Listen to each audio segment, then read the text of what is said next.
គំនិតសំខាន់ទាំង5ដែលជួយអ្នកក្នុងការបើកអាជីវកម្មការបើកអាជីវកម្មមិនមែនជារឿងដែលយើងគិតថាចង់ធ្វើហើយធ្វើភ្លាមដោយមិនមានការរៀបចំដ៏ត្រឹមត្រូវមួយនោះទេអាជីវកម្មនីមួយអាចនិយាយបានថាសុទ្ធតែចាប់ផ្ដើមតាមរបៀបនិងលក្ខខណ្ឌខុសគ្នាប៉ុន្តែមិនមានការបញ្ជាក់ច្បាស់លាស់ណាមួយដែលពិភាក្សាអំពីចំណុចជាក់លាក់ក្នុងការបង្កើតអាជីវកម្មនោះទេយ៉ាងណាមិញបើទោះមិនមានអំណាងច្បាស់លាស់ក៏ដោយក៏ម្ចាស់អាជីវកម្មនិងសហគ្រិនជោគជ័យមួយចំនួនបានបង្ហាញពីបទពិសោធន៍ដែលមានប្រយោជន៍ជាច្រើននិងហូរហែតាមរយៈវគ្គសិក្សាក៏ដូចជាការចែករំលែកជាសាធារណៈផងដែរក្នុងអត្ថបទនេះយើងនឹងធ្វើការសង្ខេបនៅមេរៀនល្អទាំងនោះតាមការបកស្រាយចំណុចទាំង5ខាងក្រោមត្រូវមានចក្ខុវិស័យច្បាស់លាស់មួយ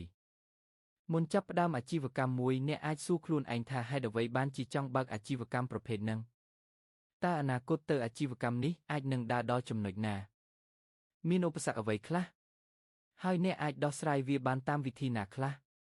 ក្រៅពីនេះអ្នកត្រូវកំណត់គោលដៅឲ្យជាក់លាក់ទាក់ទងនឹងប្រាក់ចំណូលនិងអតិថិជនគោលដៅក្នុងរយៈពេលណាមួយឧទាហរណ៍ការទទួលបានអតិថិជន100នាក់ក្នុងមួយខែនិងរកចំណូលបានយ៉ាងហោចណាស់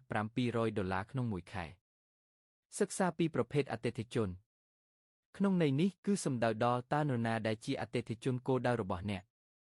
អាចជាកូនក្មេងយុវវ័យឬមនុស្សចាស់និងទីតាំងដែលពួកគាត់រស់នៅជាដើមដើម្បីងាយស្រួលកំណត់គុណតម្លៃផលិតផលឲ្យសមស្របនឹងអតិថិជនទាំងតម្លៃនិងគុណភាពជាពិសេសអ្នកអាចធ្វើឲ្យផលិតផលនោះកាន់តែទាក់ទាញជាមួយនឹងគំនិតច្នៃប្រឌិតឲ្យត្រូវនឹងបញ្ហារបស់អតិថិជនផងដែរ